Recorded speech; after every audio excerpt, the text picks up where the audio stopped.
This video is going to focus on the question, can I register a car without insurance in Ontario? And this is a very important topic. This video focuses on some key suggestions that may help you avoid getting a $5,000 fine that you will be facing in Ontario Provincial Court if you do not have insurance. So let's reiterate the penalties for driving without insurance, and they're found in Section 2 of the Compulsory Automobile Insurance Act, and you can click on our website or in the description of this video to find that exact language. And also take our no insurance penalty test at insurance.nextlaw.ca, so at least you understand the penalties you're going to be facing in court. So the no insurance laws are very, very clear. If you drive a vehicle or someone else drives a vehicle that is registered to you but without a valid insurance policy, you will be charged under the Compulsory Automobile Insurance Act. There are lots of laws that you need to follow when you drive.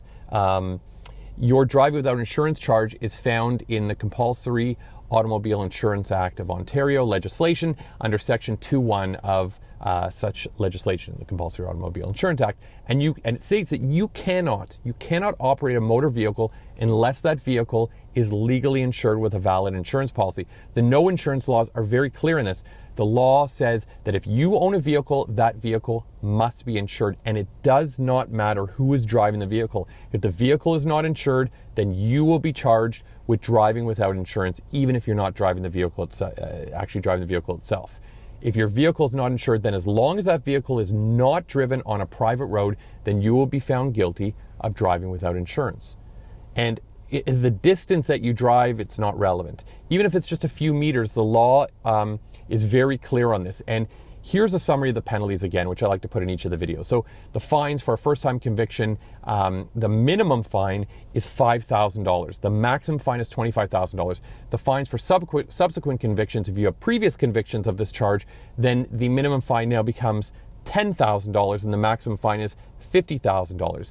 You can get license suspension for up to 1 year. You can get vehicle impoundment up to 3 months. And with all the fines, the province then adds what's called a victim surcharge, which is equal to 25% of the fine amount. So, for example, with a $5,000 fine and the victim surcharge, the total fine would be $6,250. And with a maximum fine of $50,000, the total fine would be $62,500. Bottom line, get no insurance legal advice, assuming it makes financial sense. If you get a no insurance in Ontario, you have one shot at getting this right in the provincial offences court, and that can make a difference between thousands of dollars. So make sure you do everything you can on your end to better your situation, to make sure you get the best legal help, assuming it makes financial sense for you, so you can walk away from your charges with a solid legal outcome.